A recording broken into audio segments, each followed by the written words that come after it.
बड़ा मंच होता है। मनवीर भैया बहुत अच्छा संचालन कर रहे हैं, पद्मिनी जी बहुत अच्छा पढ़ के गई हैं, अभी रुचि दीदी आएंगी। मैं हास्य का कवि हूँ, 10-15-20 मिनट आपके बीच में रहूँगा। हमारे बारे में मनवीर भैया जो जो कह रहे थे, मैं उनके विषय में कुछ नहीं कहूँगा। ये आप मान के चलो जो भी कह रहे थे सच कह रहे थे। नहीं बिल्कुल है। अच्छा। और हमारे पिताजी ने घर से चलते समय कहा था कि बेटा हर आदमी का जवाब न दिया करो। मुझे एक लघु कथा याद आ रही है। एक बार एक गधे की एक चीते से लड़ाई हो गई। लड़ाई इस बात से हो गई कि चीते ने कहा ये जो घास है ये नीली है, गधे ने कहा नीली नहीं है, घास हरी है। दोनों में बहुत झगड़ा हो गया। गधे ने कहा नहीं ये नीली है, चीते ने कहा हरी है, उसने कहा नीली है, उसने कहा हरी है। दोनों में इतना झगड़ा हो गया कि गधे और चीते में मारपीट हो गई। फिर दोनों ने कहा कि इसका निर्णय महाराज करेंगे। महाराज जंगल के राजा शेर। दोनों लोग शेर के पास गए। गधे ने कहा महाराज इसका फैसला आप कीजिए, 1 घंटे से ये गधा कह रहा है कि ये घास नीली होती है। शेर ने कहा कि तुमने क्या कहा? तो चीते ने कहा मैंने कहा हरी है, तो मैंने बोल दिया हरी है, आप ही फैसला कीजिए। शेर ने कहा ये गधा बिल्कुल सही कह रहा है, घास नीली ही होती है।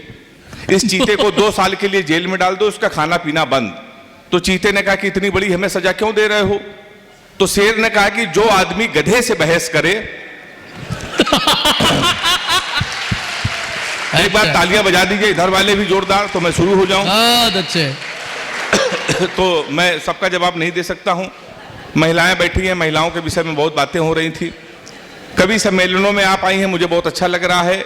और जितने ये पुरुष हैं, आप सबसे हाथ जोड़ के निवेदन है, अपनी पत्नियों को कवि सम्मेलन में आप लेके जाइए, इनको मूवी दिखाने ले जाइए।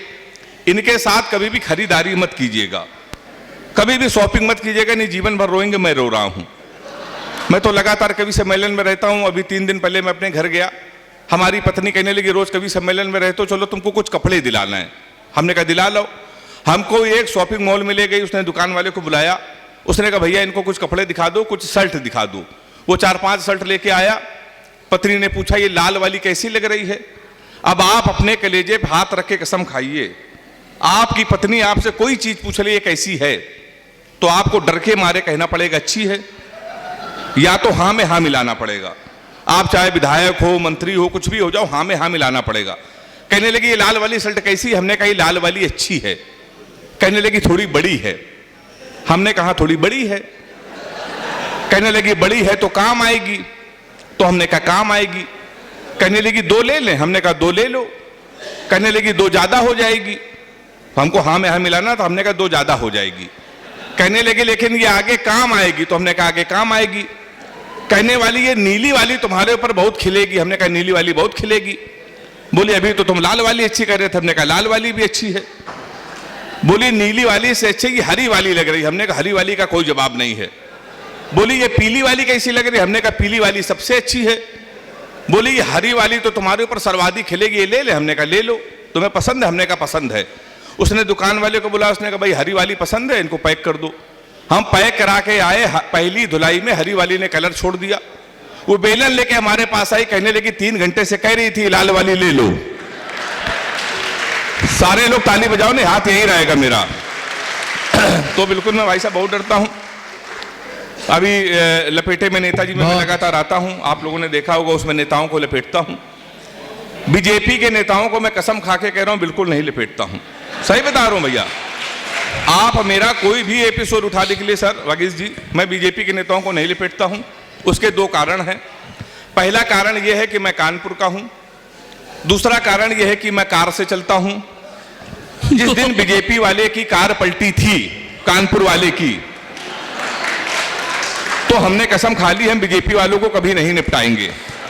ताली बजा सकते हैं आप लोग जोरदार। बता रहा हूं मैं आपको। हाँ सर, मैं बिल्कुल नहीं लपेटता हूं। अलग अलग दलों के नेता उसमें आते हैं। मैं तो कानपुर में रहता हूं साहब, एक स्कूल में पढ़ाता हूं। हाथ से कभी अगर टीचर हो जाए तो बच्चे का भविष्य आप समझ सकते हैं। हमने अपने ही स्कूल के एक बच्चे से पूछा, हमने कहा बेटा ये बताओ 1 किलो रुई और 1 किलो लोहा, दोनों में भारी क्या होगा? उसने कहा मास्टर साहब लोहा भारी होगा। मैंने कहा बेवकूफ, मैं जो तुमसे कह रहा हूं कि 1 किलो रुई 1 किलो लोहा, जब दोनों 1 किलो है तो लोहा कैसे भारी होगा? उसका जवाब सुनिएगा।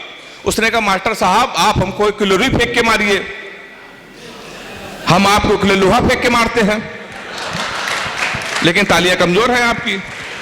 हाँ आप सही है, आप जान जाएंगे क्या भारी होगा। हमने दूसरा क्वेश्चन पूछा, हमने कहा हिंदुस्तान में सबसे तेज उड़ने वाले पंछी का क्या नाम है? उसने जवाब दिया हाथी। हमने खड़े हो जाओ तुम्हारे बाप क्या करते हैं? उसने कहा योगी जी के बुलडोजर चलाते हैं। हमने कहा बैठ जाओ, हाथी सही जवाब।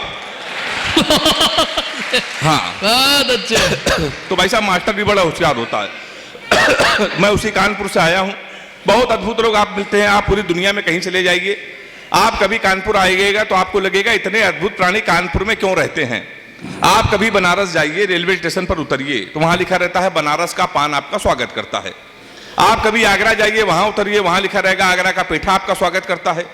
हमारे कानपुर आइए, रेलवे स्टेशन पर उतरिए, वहां लिखा रहता है रूपानी चप्पल आपका स्वागत करता है। मैं साहब उसी कानपुर से आया हूं। और आदरणीय वागीश जी, मैंने तो जीवन का सबसे बड़ा पाप ये किया, कानपुर वाले से कोई टाइम पूछ लिया। मैं दिल्ली कवि सम्मेलन में गया तो मेरी घड़ी खराब, कानपुर रेलवे स्टेशन पर उतरा मेरी घड़ी खराब, और मेरे जीवन का सबसे बड़ा पाप कानपुर वाले से टाइम पूछ लिया। हमने कहा भाई साहब टाइम क्या हो रहा? हमसे कहने लगा ऐसा गुरु तुरंत यहां से निकल लो, टाइम बहुत खराब है। और हमारे मुंह बिल्कुल मत लगना, नहीं तो तुम्हारा टाइम भी खराब हो जाएगा। तो हमने कहा भाई टाइम ना बता दे तो ये बता दे तेरा मूड क्यों खराब है, उसका जवाब सुनिएगा। हमने कहा तुम्हारा मूड क्यों खराब है? उसने कहा भाई साहब एक लड़की से हमने इतना कहा कि बड़ी कमजोर है, कुछ खाया कर, वो हमारा 50,000 रुपए खा गई। तुम साले हमारे मुंह लगे हुए, हम बहुत भरे बैठे हैं। तुमने कहा इसमें ऐसा क्या है? कहने का भाई साहब एक लड़की के चक्कर में 5 साल से लगे थे, हम समझते थे हमसे प्यार करती, मुझसे प्यार करते हैं। तुमने इसमें हुआ क्या? कहीं हुआ कुछ नहीं, हमारे नगर निगम का चुनाव चल रहा है, उसको मिल गई है पार्षद की टिकट, पूरे शहर में होल्डिंग लगी है युवा दिलों की धड़कन पुष्पा पाल। तुम साले हमसे टाइम पूछ रहे हो? लोग तो नारा लगा रहे हैं मोहर मारो तान के पुष्पा को पहचान के। कल एक लड़का कान में नारा लगा रहा था लैया बड़ी करारी है, पुष्पा पाल हमारी है। तो हमारा भाई साहब उत्तर प्रदेश बहुत अद्भुत है, मैं सही बता रहा हूं आपको, इतना अद्भुत है मैं आपको बता ही नहीं सकता। हम लोग कानपुर में तमाम कवि सम्मेलन कराते हैं, मनमीर भैया आते हैं, कहेंगे यार इतने बड़े कवि सब मनमीर भाई हमारे वीर रस के अद्भुत कवि हैं। अभी जब नीरज चोपड़ा ने भाला फेंक के स्वर्ण पदक जीता तो एक वीर रस के कवि ने कहा कि यही भाला हम पाकिस्तान में फेंक दें तो पाकिस्तान तो निपट जाएगा। हमने कहा यार इसमें हिंदुस्तान की बेइज्जती है, भाला इतना बड़ा, पाकिस्तान इतना बड़ा। मैंने 4 लाइन में पाकिस्तान को निपटा दिया है, आपको लगे हाथ से कभी भी निपटा सकते हैं तो दोनों हाथ उठा के मेरा समर्थन करना। पहले सुन लीजिए, हमने कहा कपड़े जिसपे टंगते हैं वो कीली फेंक के मारेंगे, कपड़े जिसपे टंगते हैं वो कीली फेंक के मारेंगे, कसी हुई ना मिल पाई तो ढीली फेंक के मारेंगे। जो भाला फेंका नीरज ने वो चीन की खातिर रखा है, पाकिस्तान तुमको तो हम तीली फेंक के मारेंगे। बहुत अच्छे। तो हम भाई साहब ऐसा ही निपटा देते हैं। सही बता रहा हूं आपको, पाकिस्तान 2 कौड़ी का पाकिस्तान, वो भी हमसे मैच हार गया। कह रहा हम कश्मीर ले लेंगे, कश्मीर ले लेंगे। हमने कहा बेवकूफ, एक टिप्पणी कर रहा हूं, मजा आ जाए तो ताली बजाना। पाकिस्तान कह रहा कश्मीर ले लेंगे, हमने कहा पाकिस्तान सीमा हैदर तो तुम हमसे ले नहीं पा रहे हो, तो हमसे कश्मीर ले लोगे। तो हमने 4 लाइन लिखी और चौथी पंक्ति में मजा आ जाए तो पूरा सदन हाथ उठा के ताली बजाना 1 मिनट तक। हमने कहा सीमा हैदर हमारा वीर रस देखिए। हमने कहा सीमा हैदर भारत आई हो तो पूरी जांच लेके जाओगी, अपने माथे पर हमारी आंच लेके जाओगी। हमारे सचिन से मिली हो इतना तो तय है, 4 लेके आई थी 5 लेके जाओगी। बहुत बढ़िया साहब। तो हम लोग ऐसे ही, हमारे वीर रस की कविता ऐसे ही हो जाती है, हम लोग ऐसे ही निपटा देते हैं। तो मैं उसी उत्तर प्रदेश से आया हूं, इतने अद्भुत लोग आपको मिलेंगे, आप पूरी दुनिया में कहीं भी चले जाइए। हमारे यहाँ तमाम वीर रस के कवि सम्मेलन होते हैं तो मनमीत भाई कहते हैं यार ये बताओ तुम लोग वीर रस के कवियों को क्यों नहीं बुलाते? तो हमने कहा भैया ऑलरेडी इतनी वीरता हमारे कानपुर में है, तो हम लोग वीर रस के कवियों को क्यों बुलाएं? आपको एक सच्ची घटना बता रहा हूं सर। एक यादव जी 7 बजे हमारे घर आ गए, कहने लगे पांडे जी हमको आशीर्वाद दे दो। हमने कहा किस बात का? कहने लगा हमको डिस्कवरी चैनल जाना है और शेर के साथ सेल्फी लेनी है। हमने कहा पागल, कोई शेर के साथ सेल्फी लेता है? तो उसने कहा क्यों? मोदी जी तो जा सकते हैं, आपको याद होगा कुछ दिनों पहले मोदी जी गए थे, शेर के साथ सेल्फी डाली। हमने कहा यार वो देश के प्रधानमंत्री हैं, पूरी व्यवस्था उनके पीछे चलती है, पूरी फ्लीट चलती है, तेरी क्या व्यवस्था? उसने कहा पांडे चिंता ना करो, 1 क्वार्टर हमारी जेब में पड़ी है, हमको जाने दो। भाई साहब यादव जी गए और शेर के साथ सेल्फी डाली। 15 दिसंबर को कानपुर में उनकी याद में कवि सम्मेलन है जिसमें आप सारे लोग आमंत्रित हैं। तो हमारा कानपुर उत्तर प्रदेश बहुत अद्भुत है। सर बड़ी तुलना करते हैं लोग, कहते यार तुम्हारे उत्तर प्रदेश के लोग कितने आलसी हैं, कितने नकारा हैं। स्वर्ण पदक पंजाब के लोग जीतते हैं, हरियाणा के लोग जीतते हैं। तुमने कहा भाई साहब हरियाणा के बच्चों में हमारे उत्तर प्रदेश के बच्चों में बहुत अंतर है, एक एक अंतर पे मजा आ जाए तो आप ताली बजाना। हमने कहा बहुत अंतर है। हरियाणा का बच्चा सर सुबह 4 बजे जगता है, सबसे पहले वो जाता है जिम, 4-5 घंटे जिम करता है, वहां से आता है मॉर्निंग वॉक करता है, हिंदुस्तान टाइम्स पढ़ता है, 4-5 किलो फल खाता है, वो सो जाता है। शाम को 5 बजे फिर वो सो के उठता है, फिर वो फल खाता है, फिर वो सो जाता है। हमारे उत्तर प्रदेश के लड़के 9:30 बजे सुबह सो के उठते हैं, वो भी तब जब उनका बाप उनको लतियाता है। सबसे पहले वो जाता है घर के नजदीक पुलिस चौकी, दरोगा के साथ एक सेल्फी लेता है, फेसबुक में पोस्ट करता है, नए चौकी इंचार्ज रामकिशोर कनौजिया भाई साहब का सानिध्य प्राप्त हुआ। फिर वो आके सो जाता है। शाम को 7-8 लड़कों के साथ वो बियर की बोतल खोलता है, उसी दरोगा को प्रेशर में लेने के लिए स्पीकर खोल के फोन करता है, दरोगा जी नमस्कार, पहचाना? अब दरोगा समझता गुरु उस समय इसके मुंह ना लगो, उस समय तो उसकी लगी हुई है। वो दरोगा उसका फोन काट देता है। वही दरोगा 12 बजे मारते मारते उसको थाने लेके आता है, आपकी सेल्फी डालता है वो दरोगा। गुड्डू भैया 100 ग्राम चरस के साथ धरे गए। फिर गुड्डू भैया की होती रात भर कुटाई, फिर लोकल विधायक उसकी पैरवी करता है, फिर वो छूट के आता है। फिर वो शहर का सबसे बड़ा भंडारा करवाता है, भंडारे में गरम पूड़ी ना मिली तो गोली चलवाता है, फिर वो विधायक बनता है। उत्तर प्रदेश के लोग विधायक बनने के लिए हैं कि दंड पेलने के लिए? आप ताली उत्तर प्रदेश के लिए बजा दीजिए। हमारा प्रदेश बहुत अद्भुत है साहब। अभी आई थी पद्मिनी जी, प्यार मोहब्बत की बहुत बातें करके गई। मुझसे बिल्कुल भी आशा मत रखिएगा, मैंने प्यार मोहब्बत के विषय में कोई कविता नहीं लिखी, मेरी कोई भी प्रेमिका नहीं है। सही बता रहा हूं भैया, ऐसा नहीं कि पहले भी नहीं थी। योगी जी की जब सरकार नहीं थी तब 15 प्रेमिकाएं थी। जिस दिन योगी जी उत्तर प्रदेश के मुख्यमंत्री बने, हमने बारी बारी से सबसे राखी बंधवाया, क्योंकि सर्वाधिक कुटाई किसी की गई उत्तर प्रदेश में तो प्यार करने वालों की गई। तो मैं प्यार मोहब्बत से साहब बहुत दूर रहता हूं। अच्छा, दूर क्यों रहता हूं? लड़कियों की बीमारी है। किसी लड़की से कोई क्वेश्चन पूछ लो तो इतना उटपटांग जवाब देती हैं। हमने एक लड़की से पूछा, हमने कहा तुम्हारा फेवरेट कलर क्या है? कहने लगी स्टूपिड कहीं के, कोई मैच्योर क्वेश्चन नहीं पूछ सकते। तो हमने पूछा, हमने कहा 0.8 मिलीलीटर सल्फ्यूरिक एसिड को न्यूट्राइज करने के लिए कितने मोल बाइकार्बोनेट की जरूरत पड़ेगी? तब उसने बता रहा हमारा फेवरेट कलर पिंक है। बहुत अच्छे। तो मैं बहुत दूर रहता हूं भाई साहब, मैं प्यार मोहब्बत से बहुत दूर रहता हूं। लड़कियों की एक बीमारी और है, सही हो तो नौजवान हाथ उठा के समर्थन करना। पहले सुन लो, आप किसी लड़की को गौर से देख लो तो कहेंगी देखो कैसे कुत्ते की तरह देख रहा है, ना देखो तो कहेंगी कुत्ता देख भी नहीं रहा है। हाँ, ये वही लोग ताली बजा रहे हैं जिनकी, हाँ। तो मैं भाई साहब बहुत दूर रहता हूं।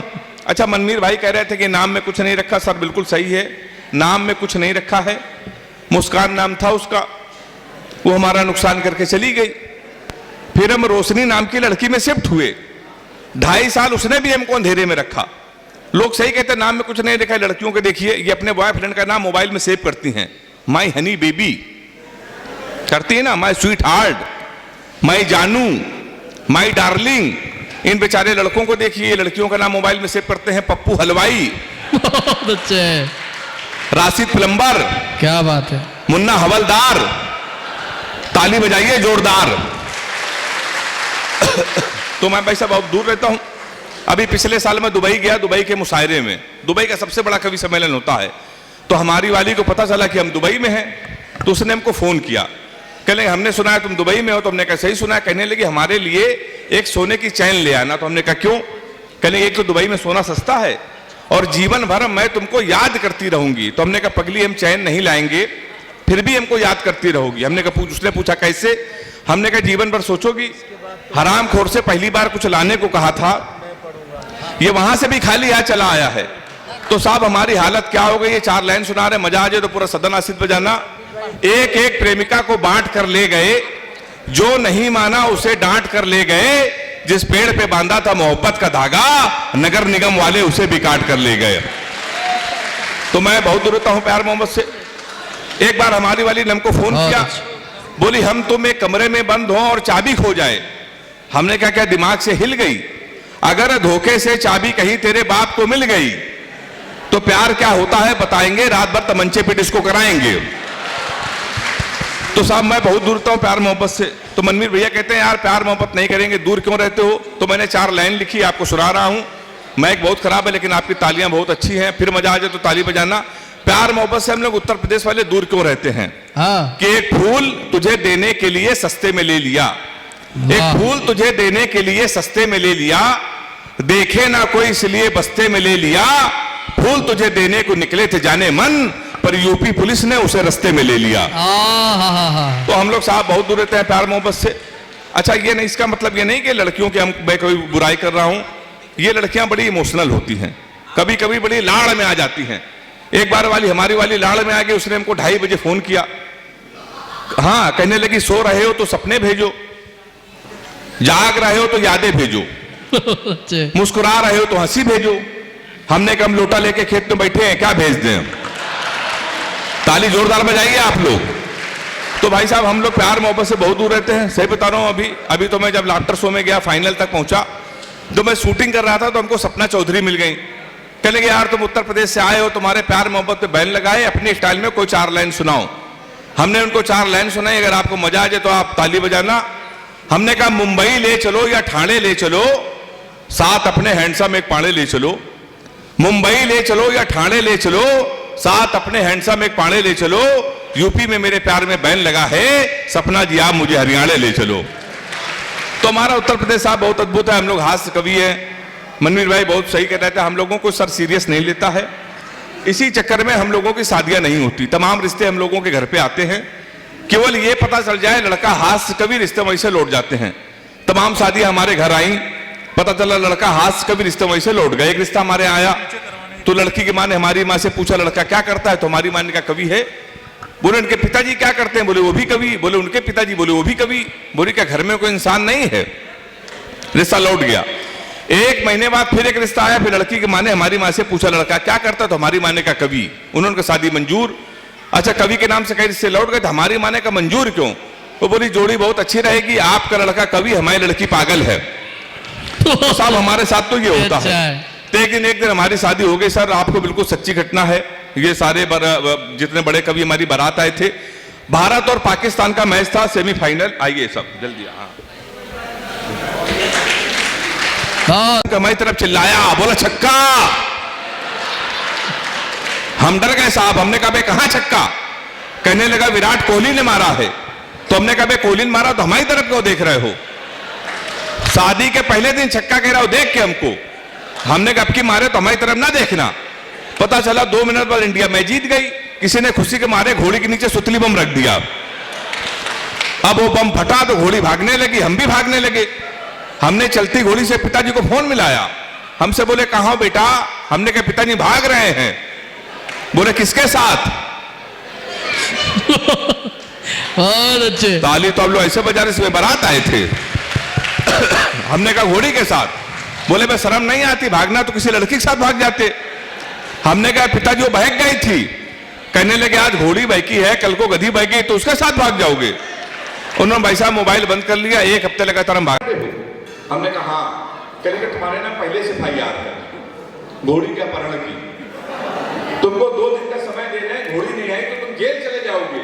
उत्तर प्रदेश का बड़ा व्यंग एक टिप्पणी में कर रहा हूं। व्यंग अगर आपकी समझ में आ जाए, पुरानी घटना है, तो दोनों हाथ उठा के ताली बजा के बताना मेरा व्यंग आप तक पहुंचा। हमने उनके पैर छुआ। हमने कहा घोड़ी ढूंढ लाइए। कहने के पुलिस का काम है घोड़ी ढूंढना। हमने कहा ढूंढ लाइए। कहने के पुलिस कितने बड़े अधिकारी, घोड़ी ढूंढना है। हमने कहा SP साहब भैंस तो आप ढूंढ लाए थे। हाँ इसका मतलब समझ में आया आपको? तो हमारे साथ तो साहब तो व्यंग पे आपने ताली बजाई और घड़ी की सुइयां ये बता रही कि और भी कवियों को सुनना है। एक व्यंग आपको मैं सुना रहा हूं जी। नशे में हिलता हुआ एक व्यक्ति हमारे पास